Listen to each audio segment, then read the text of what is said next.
हम मौजूद मध्य प्रदेश की राजधानी भोपाल के डीपीआई कार्यालय के सामने। जैसा कि आप देख रहे हैं, बीते कई महीने जिसमें वर्ग 2, वर्ग 3, चाहे वो जनजातीय संग्रहालय वाला मुद्दा हो, जिसमें शिक्षकों की भर्ती का मामला हो, रिक्त बढ़ाने की जो विषय शैली चल रही है, निरंतर अभ्यर्थी शिक्षकों को जिस तरह से प्रदर्शन करने के लिए मजबूर होना पड़ रहा है, उसी क्रम में एक और 1000 जो ये अभ्यर्थी हैं, इनका प्रदर्शन आज 7 तारीख से 10 तारीख तक होने वाला है। अब इन्होंने संबंधित विभाग को सूचना दी, पुलिस कार्यालय में भी सूचना दी। अब लेकिन विषय ये है कि ये जो प्रदर्शन है, इसकी क्या पूरी रूपरेखा है, क्या स्थिरता लाई गई है, इसका विषय इनसे ही जानने का प्रयास करते हैं कि पूरे मुद्दों को कैसे देखते हैं और विषय की पूरी जानकारी आप दें। हम लोग सभी यहाँ पर प्राथमिक शिक्षक के रूप में चयनित अभ्यर्थी हैं। हम यहाँ पर हमारी समस्या सबसे ये है कि जब हमें आवेदन पत्र भरवाया गया, शिक्षक भर्ती मतलब शिक्षक बनने के लिए 2 एग्जाम इन्होंने करवाए, पात्रता परीक्षा और चयन परीक्षा। जब इन्होंने हमसे आवेदन पत्र भरवाया तो इन्होंने कहा कि जिस तारीख को दस्तावेज सत्यापन आपके होंगे, उससे पहले अगर आप अपनी उपाधि धारित कर लेते हैं तो आप लोग मान्य होंगे। लेकिन जब इन्होंने अभी निर्देशिका जारी करी तो ये लोग कह रहे हैं कि 25 अगस्त 2025 की कट ऑफ तिथि तक के ही दस्तावेज को हम क्या करेंगे, मान्य करेंगे।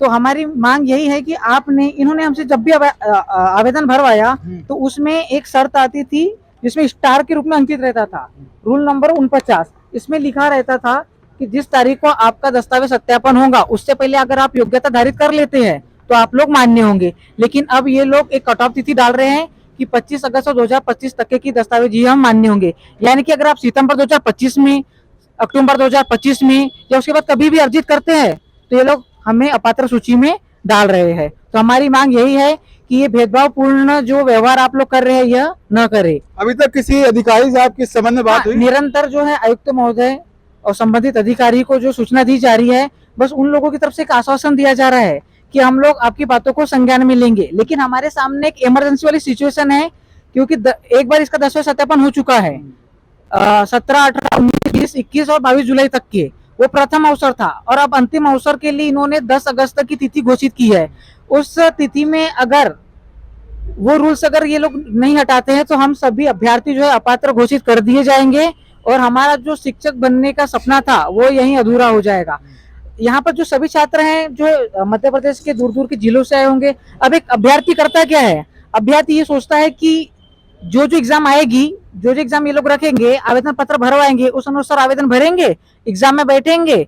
पात्रता परीक्षा में लगभग 25 लाख अभ्यर्थी बैठे थे। वह एग्जाम जो एक टाइप से छनने का काम करता है, जिसमें कुछ बच्चों को छांटा जाता है। तो उसमें बच्चे छठे, 25 लाख में से बचे 2 लाख, उनको उसके लिए इन्होंने कराई चयन परीक्षा। चयन परीक्षा की भी जब आवेदन भरवाते हैं तब इन्होंने यही कहा कि जिस तारीख को हम आपका दस्तावेज सत्यापन करेंगे उससे पूर्व, मान लीजिए 10 तारीख को हो रहा है, अगर आप 9 तारीख को भी उपाधि धारित करते हैं तभी हम आपको मान्य करेंगे। लेकिन जब बच्चे मेरिट में आ गए, दस्तावेज सत्यापन के लिए जब तिथि आ गई तो इन लोगों ने इकट्ठे जो है रूल्स क्या कर दिए, पूरे चेंज कर दिए। अब ये लोग चूंकि आवेदन जो है भरवाता है ईएसबी और ईएसबी आवेदन भरवाता है डीपीआई के कहने पे, तो ये जो एक डाउटफुल स्थिति और जो वितर्क जो दे रहे हैं ये लोग, इसके कारण बच्चों का भविष्य अब संकट में है। होना क्या चाहिए? होना ये चाहिए कि जो विभाग ने जिस तरह से हमें आवेदन भरवाया और कहा कि हम जिस तारीख को दस्तावेज सत्यापन करेंगे उस तक के आपके दस्तावेज मान्य करेंगे, तो अब वो अपनी बातों को फॉलो करे और हमें मान्य करे और अपात्र घोषित न करे।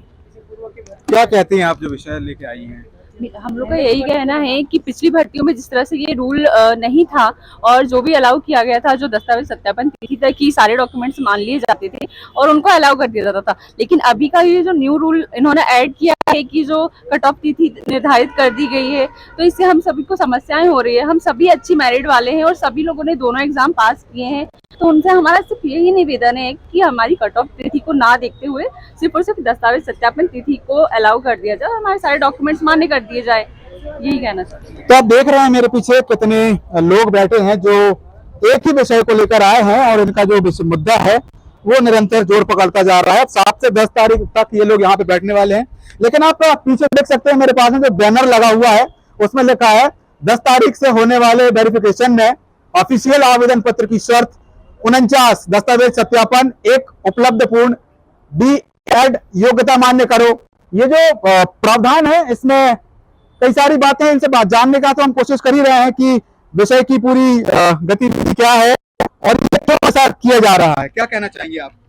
सर पहले तो पात्रता में हमको मान्य किया निर्देशिका अनुसार, फिर मेंस में मान्य किया गया। जब हमें मौका मिला, मेंस में बैठने का मौका मिला, तो जब चयन की नियुक्ति हो रही तो उसमें हमें मान्य क्यों नहीं किया जा रहा है? यदि हमें रिजेक्ट ही करना था तो फिर पात्रता में ही कर देते। वास्तव में बनारस जिसमें लिखा है अभ्यर्थी भर्तियों की तरह सत्यापन तिथि तक हमारी और ईडी योग्यता जो है वो मान्य करो। अब विषय की जो पूरी परिभाषा है वो एक बिंदु के माध्यम से आप तक पहुंचा दूं कि पूर्व शिक्षक भर्तियों की सत्यापन परंपरा जो रही है वो मध्य प्रदेश की पिछली सभी शिक्षक भर्तियों वर्ष 2011 और 18 की उच्च माध्यमिक भर्ती और 2020 की प्राथमिक भर्ती में हमेशा से यह प्रशासनिक परंपरा रही है कि उम्मीदवारों को दस्तावेज सत्यापन DV की तिथि तक अपनी योग्यता पूर्ण करने का अवसर दिया जाए। लेकिन विषय की जो स्थिति है इनके माध्यम से बताने का प्रयास किया जा रहा है कि यह सिलसिला क्यों। अब विषय है कि परंपरा को तोड़ने का काम भी DPI कर रहा है। आखिर ये नई परंपरा लाने के पीछे क्या कारण है, आखिर ये लोग प्रदर्शन करने को मजबूर क्यों हैं? तो विषयवार जो स्थिति है वो हमारे और आपके समक्ष इस पत्र के माध्यम से आप पेश करने की कोशिश कर रहे हैं। तो परंपरा को भंग करना या आरोप लगा रहे हैं DPI पर, तो पूर्व का और आज के समय में क्या अंतर देख रहे हैं आप? यानी सर जिस प्रकार पहले जो भर्ती में लिया गया उसी प्रकार अभी भी हमें मान्य किया जाए, क्योंकि शर्त में लिखा हुआ है कि 49 नियम कहता है कि डॉक्यूमेंट वेरिफिकेशन तक इन्हें मान्य किया जाए, तो हम उसी के लिए लड़ रहे हैं। और हम जो 1000 बच्चे हैं ना, वो सभी बच्चे चयनित है, सभी जिलों से, अलग अलग 55 जिलों से आए हुए, और आयुक्त तो सर मिल ही नहीं रहे।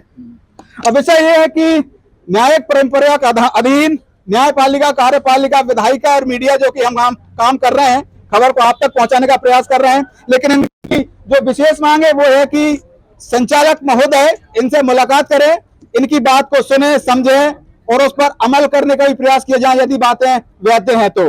नहीं तो जो सरकारी गाइडलाइन है उनका तो पालन किया जाए। अब जैसा कि इन्होंने नियम बताए, कई सारी बातें बताएं, ये लोग प्रदर्शन करने को मजबूर हैं। लेकिन विषय ये है कि इस युवा को प्रदर्शन करने के लिए मजबूर क्यों होना पड़ रहा है? युवा शक्ति है, युवा भारत का निर्माता है, युवा ही है जो बेहतर भारत के संकल्प को मजबूत करता है। यही सरकारें कहती हैं कि युवाओं की बेहतरी के लिए हर व्यवस्थित कदम उठाए जा रहे हैं। तो युवाओं को इस तरह रोडों पर आने के लिए, इस तरह दफ्तरों के चक्कर काटने के लिए, इस तरह प्रशासन के कान खोलने के लिए क्यों प्रदर्शन करने पड़ रहे हैं? क्या ये परंपराओं के विपरीत है? हालांकि लोकतंत्र में अपनी बात को रखना मजबूत माना जाता है, क्योंकि बात रखने से ही बेहतर विकल्प निकलते हैं। संवाद ही समाधान है, ये मैं मानता हूं। संवाद नहीं होगा तो समाधान निकलना मुश्किल है। वीडियो किसी और क्रम में करेंगे आपसे पुनः मुलाकात। वीडियो जर्नलिस्ट संकेत कुमार के साथ, कैमरामैन सलमान गनी, यश भारत न्यूज भोपाल।